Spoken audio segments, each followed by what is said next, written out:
Selamat datang di Indonesia, negeri penghasil beras terbesar di dunia. Sekaligus, Indonesia merupakan negara pengkonsumsi beras terbanyak keempat, yakni 35.300.000 metrik per ton pada tahun 2022.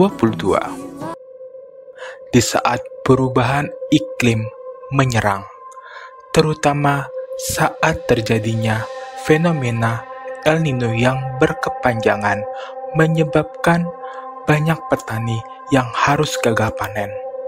Sehingga produksi beras di Indonesia 10 tahun terakhir menurun. Pada awal tahun 2012, produksi bisa mencapai 69 juta ton GKG. Namun sekarang, pada tahun 2022, hanya mampu produksi 54 juta ton GKG.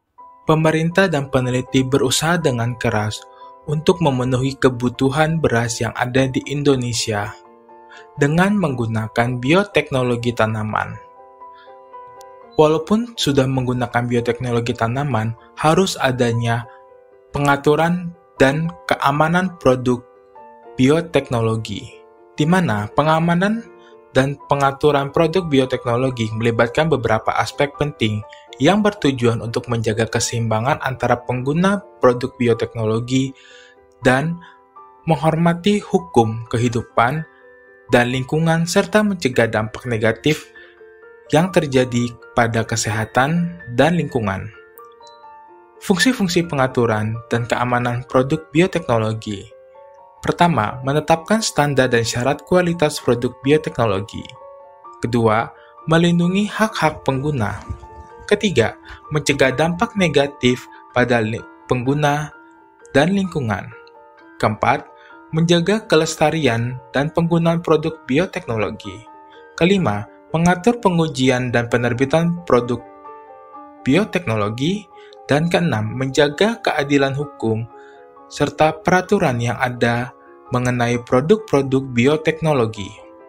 Di negara Indonesia memiliki beberapa macam peraturan yang mengatur produk bioteknologi atau yang disebut juga dengan GMO, di antaranya 1. Konversi keanekaragaman hayati atau yang disebut juga dengan KKH dengan Undang-Undang Nomor 5 Tahun 1994 tentang KKH mengatur ketentuan mengenai keamanan penerapan bioteknologi modern. Kedua, Undang-Undang Republik Indonesia Nomor 7 Tahun 1996 dalam pasal 13 tentang perundang-undangan yang pertama kali terkait dengan PRG.